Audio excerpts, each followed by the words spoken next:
今回は中期、和歌山のね中期にやってきてます。で季節はちょうどね梅雨から初夏にかけて、意外とね、この時期にね、煽りやる人少なくなっちゃうんですけれども楽しいです。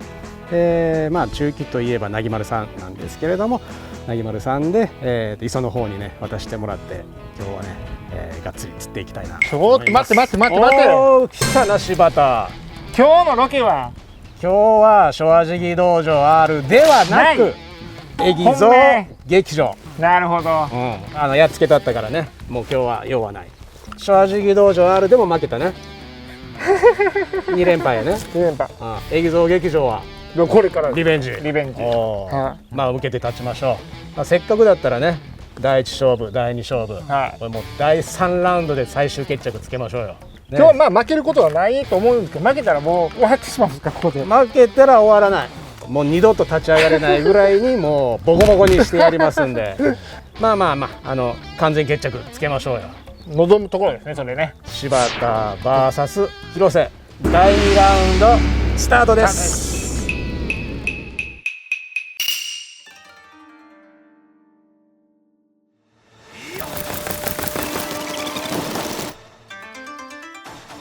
よちょっと待っても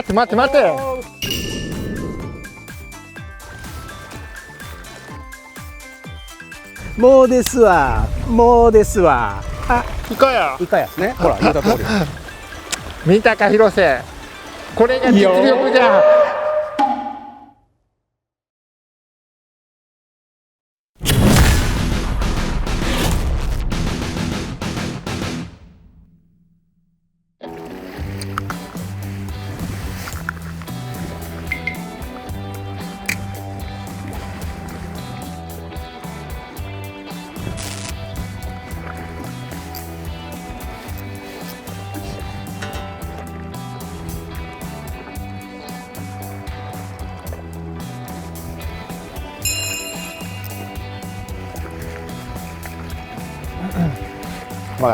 藻があるいうことはね。でも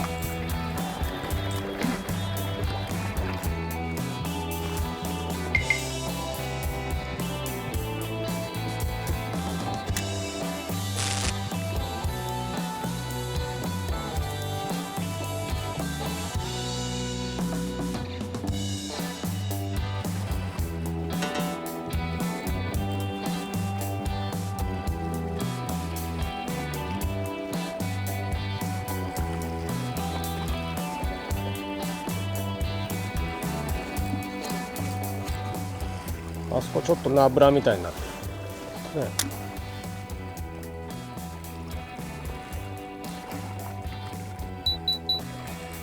なんか激しいボイルが始まった。なんでエギをやりに来るとこうやってボイルが始まる。ジグを持ってくるとボイルが一切ないという。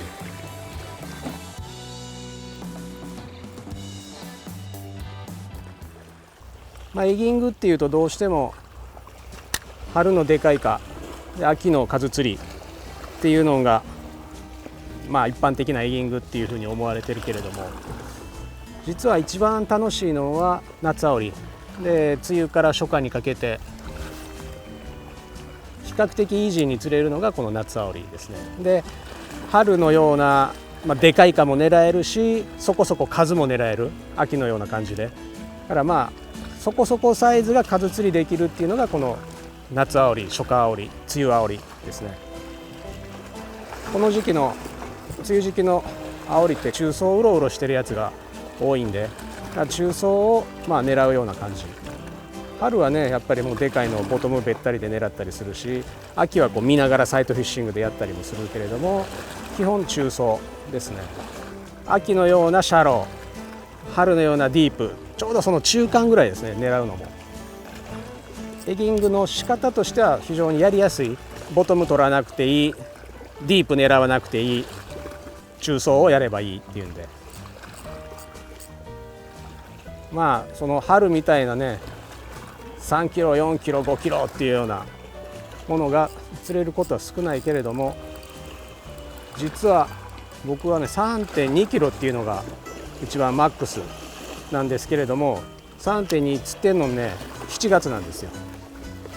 だからその春の残りっていうのが狙えるっていう時期でもあるんで、逆に秋の始まりっていうのも狙える。もう春イカ終わったらイカメタル行くじゃないですか皆さん。イカメタルはイカメタルで楽しいですけれども、やっぱり夏あおり、これはこれで魅力がありますね。さあさあさあさあ、とりあえず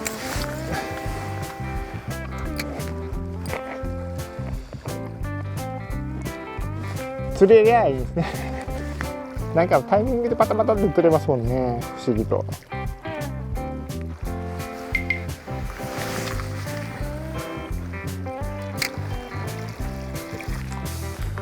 まあ始まっても1時間も経ってないでしょ。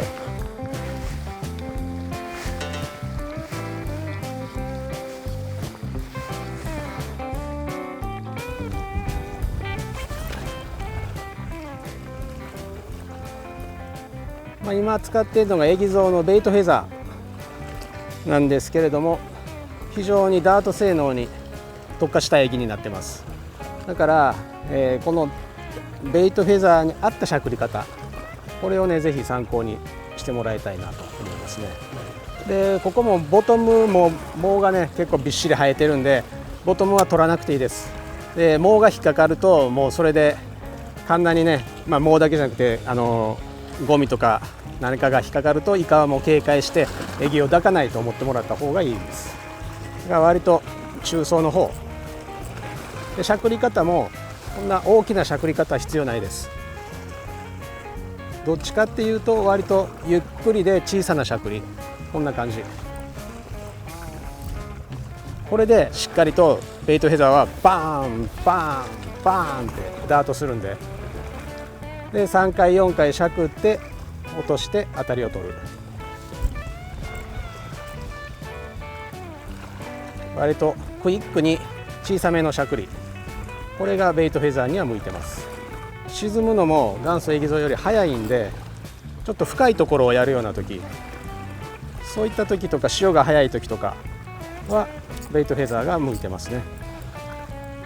で浅場を狙うような時だったら元祖エギゾウの方が使いやすいです。ローテーションとしては音波で先発してパイロットルアー的に音波で活性の高いやつを音波で拾ってフォローでノンラトル、そんな感じの使い方ですね。あとそれぞれ10色10色あるんで、そのカラーのローテーションっていうのも楽しみの一つだと思いますね。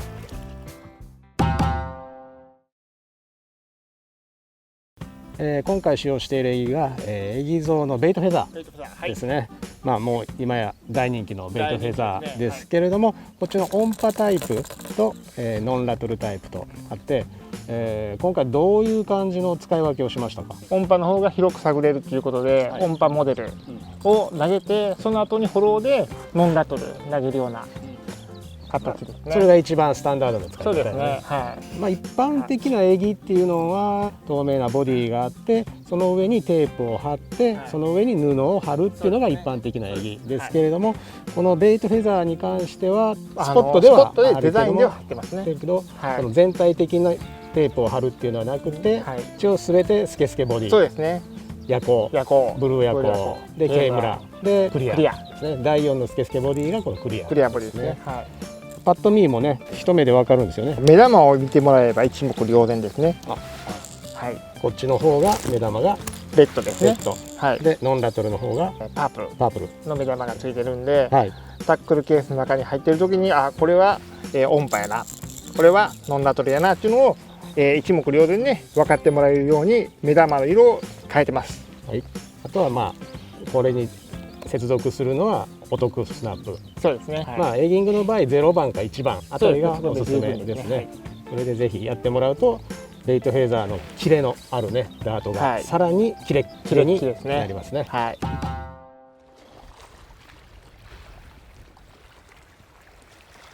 でもこっち側から投げよう。よし。野縁からちょっとでも離れよ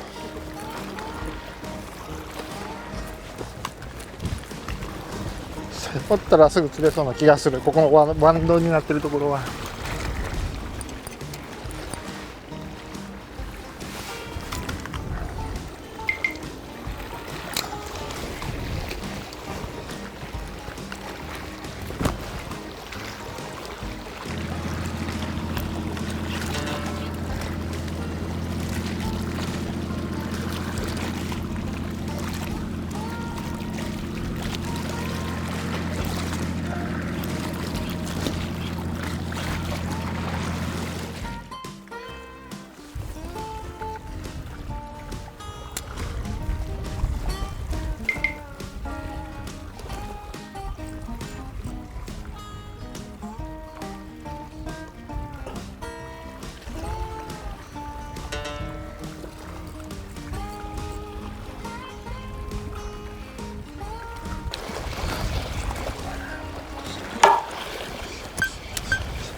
イカかなと思った。うん。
チェイス。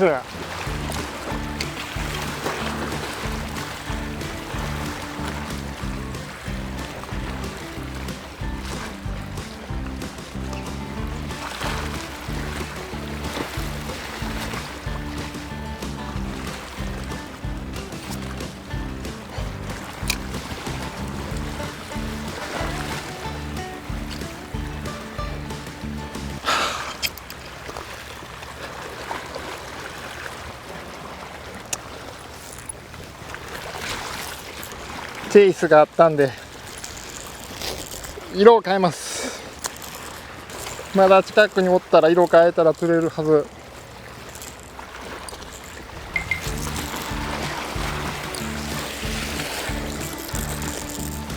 音波からノンラトルに頼む。今の釣れてちょうだい。そうだな、もう絶対抱くと思ったんですよ。そうやけど最後抱ききらへんかったと思って。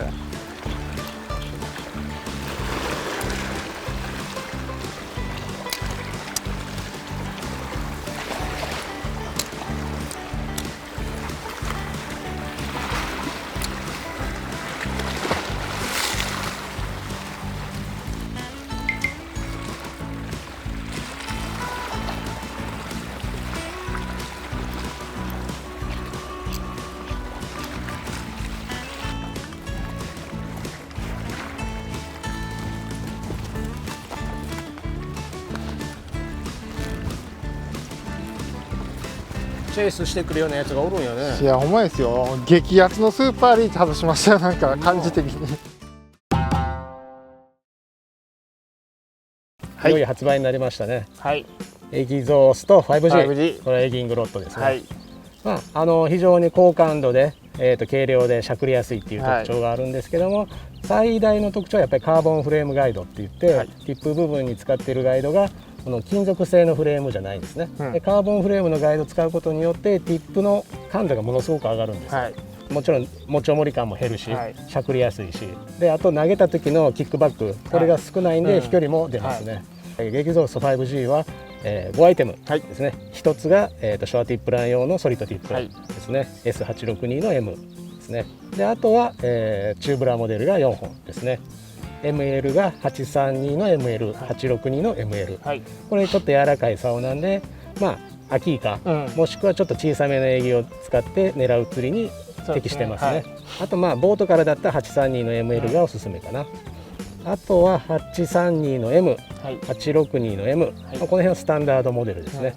年中使えるもう、定番ロッドですね。まあだからきっとねお好みの1本が見つかると思います。で私が使用しているのはエギゾースティックのモロハですね。これモロハっていうのはモロハの剣っていうようなね、コンセプトがあるんですけれども、862の M という、規格で重さがなんと 78g、めちゃくちゃ軽いで、感度もめちゃくちゃいいで、めちゃくちゃしゃくりやすい、めちゃくちゃエギが飛ぶ。でも残念ながらお金で買うことはできないんですね。はい、どうすれば手に入るんでしょうか。ただいまですね、スケスケ祭り開催中、はい、それの当選された方にこのモロハを今プレゼントしています。全部で15名様。15名様ですね。もうすでにね第1回目締め切ってて、第2回の終了が6月の20日。まだ3回目が3回目がある。3回目あります。3回目がある。3回目いつまでですか。7月25日ですね。7月25。お、じゃあ夏あおり。夏あおり。インスタキャンペーンになりますんで、エギゾーまたはエギゾーベイトフェザーですね。それで釣っていただいた写真をですね、ハッシュタグのエギゾーベイトフェザー、ハッシュタグエギングをつけていただいてご応募ください。素敵な写真いただいた方からこのモロハですね、それをプレゼントさせていただこうという企画になってますんで、詳しくはですね、メジャークラフトのホームページをご確認いただいて、ご応募してください。でかいイカだけが当選確率が上がるわけではないですよね。はい、素敵な笑える写真でもいいですし、送っていただいてね。はい、そうですね。はい。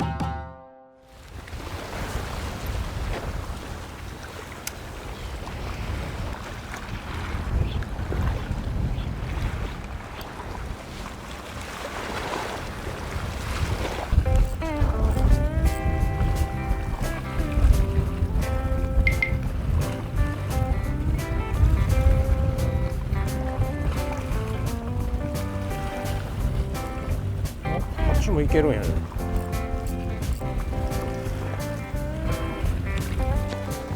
なんか見えないところに行っちゃったの。あんなとこ行った。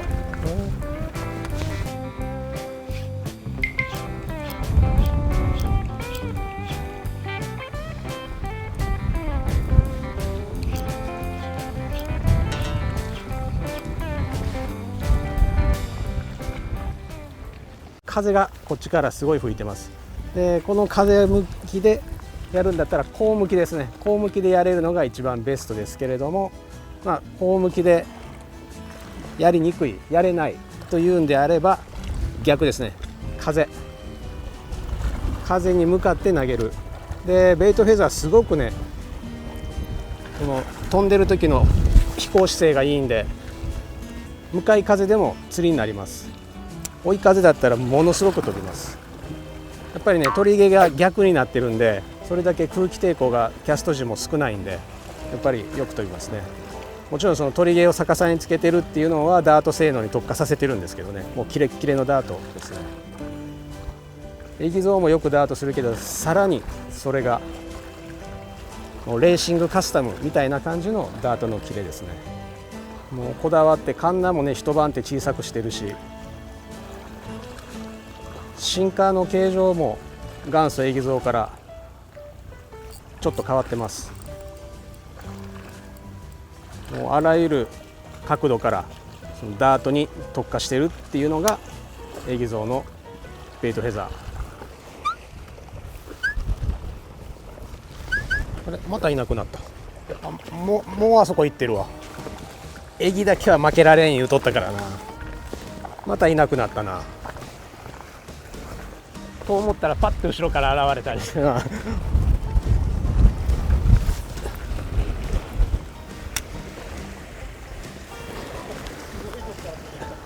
あっちから出てきた。忍者マンやな。釣りしてるよりうろうろしてる時間の方が長いな。忍者マンは。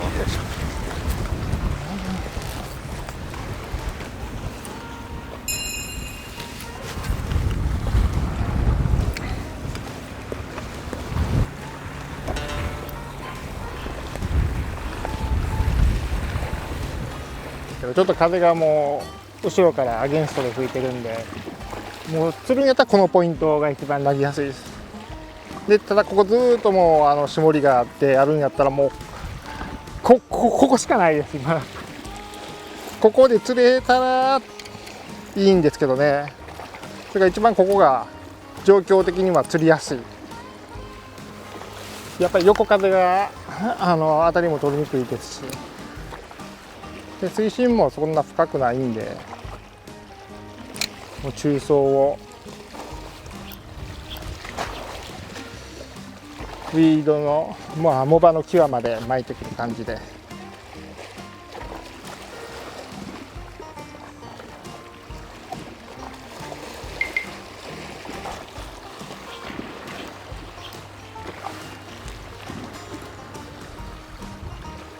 今ちょうどウィードの際ぐらいなんで、ちょっと上げてウィードの上を巻いてくる感じで。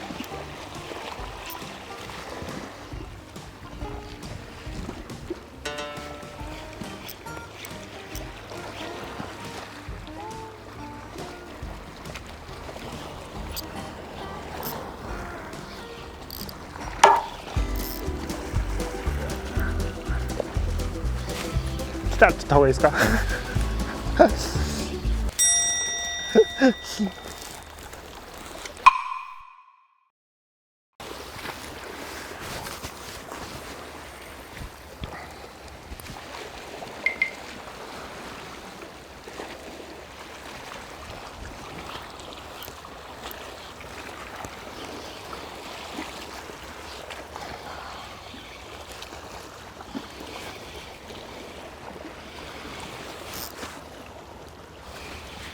イカかもうかどっちや。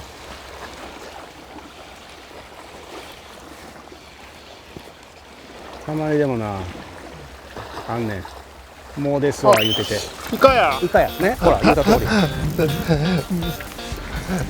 り。いつももうぐらいの来ました。言うた通りやんね。たまにあんねんあれ。もうですわもうです言いながら。いやいや、ずっとさっきからもうこれぐらいの重さのやつがずっとかかっとったから。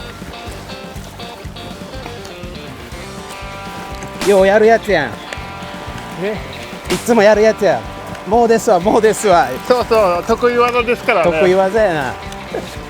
ベイトフェザベイトフェダー。ーどっちですか。音波音波。音波の軽村。音波の軽村か。やっぱ日中の渋い時は軽村。軽村やな。クリアか軽村。はい、ソルパラのランディングシャフト。おお、外れた。危ない。よいしょ。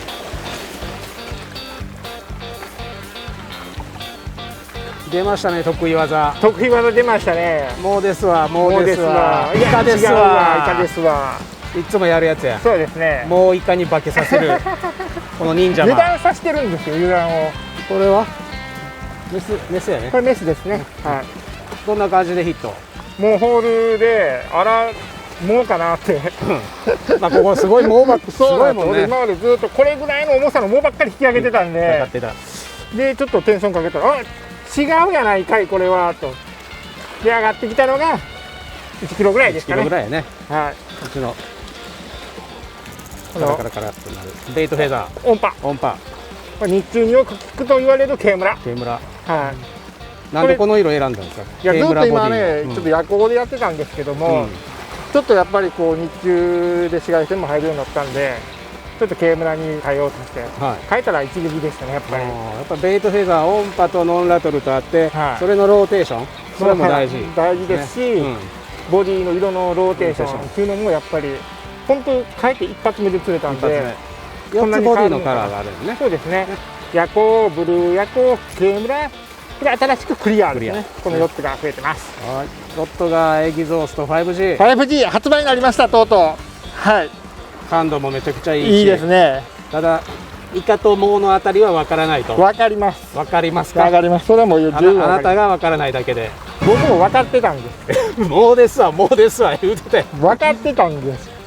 そう言ってるとね。藻がイカに化けたわけね。そうです、そうです。もうイカに化けさせる忍者です。は忍者マン。い。必殺技ですね。柴田がすごいんじゃない。ベイトフェザーがすごいんだ。ベイトフェザーがすごいんです。誰でも釣れます。これ使ったら。はい。柴田は藻しか釣らない。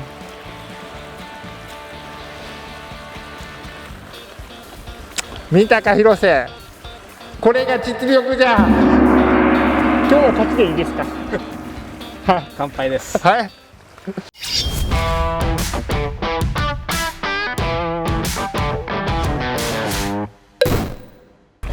まあね、たまたま釣れはしましたけれども、これをねご覧の皆さんどう思ってるか、皆さんの気持ちを代弁しましょう。あいつもうかイカかもわからんのんか。どんだけ下手やねん。もうですわ、もうですわ。あ、イカですわ。これはエギングじゃない。あとメジャクラスタッフの声、これも代弁しときましょう。 5G 泣いとるわ、この面汚しが。お前にはもう帰ってくる席はない。ローンも払い終えずにのたれしまえ。どうするんだ、残り35年のローンは。これがメジャークラフトスタッフの声です。それでもね一杯は一杯ですんで、柴田 VS 広瀬のねこの3番勝負、第1ラウンド私の勝利、第2ラウンドは柴田の勝利、そして完全決着、これが第3ラウンド。まあ盛り上がってきたじゃないですか。それも皆さんご期待ください。柴田が泣く姿、これをお見せしましょう。もうですわ、もうですわ。あ、イカですわ。あれが得意技です。柴田のエギングの違いを第3ラウンドでお見せしますので乞うご期待。いや状況的にはね決して悪くなかったんですけれども、いやすいません、申し訳ないです。不甲斐ない結果で、エギゾースティックモロハの剣をね使ってかっこいいところをねお見せしたかったんですけれども、残念でしたね。釣れましたよ。僕釣れましたよ。釣れた？いやいやいや、あれはたまたま引っかかった。だって結も論うですわ、もうですわ。あ、イカでしたわ。これで勝ったつもり？だって釣りましたもん。まあ引っかかったね。もういいですよ。もうこれからもうですわ言わない。まあまあ、はい、でもねこの厳しい状況でさすがベイトフェザー。ベイトフェザーですね。ベイトフェザーに助けられた一杯でしたよ。そうですね。意が良かったですねやっぱりね。まあでもね本当はやっぱりねでっかくなればでかくなるほどイカはね当たりちっちゃくなるんで、まあちっちゃい当たりを取ってバシッとかけるね爽快感、醍醐味、あれをね皆さんにね味わってほしいんで、そうですね。ぜひねそれができる竿がモロハの剣、はい、エギゾースティックのモロハですね。まだキャンペーン続いてるんで、続いてますね。夏あおりもねまだまだ狙えるんで、狙えますね。ああいうちょっとねみっともない姿をもういいですよ、みっともない姿お見せして申し訳ないですけれども、皆さんにはぜひねエギングを満喫してもらいたいなと思いますね。第1ラウンド第2ラウンド続いて運命の第3ラウンド、これもありますんで、ぜひ皆さん乞うご期待。次こそバシッと決めますんで、バシッとね来たよっていうね、いやそれやりますよ。その姿をねぜひお見せしますので、そちらの方もご期待ください。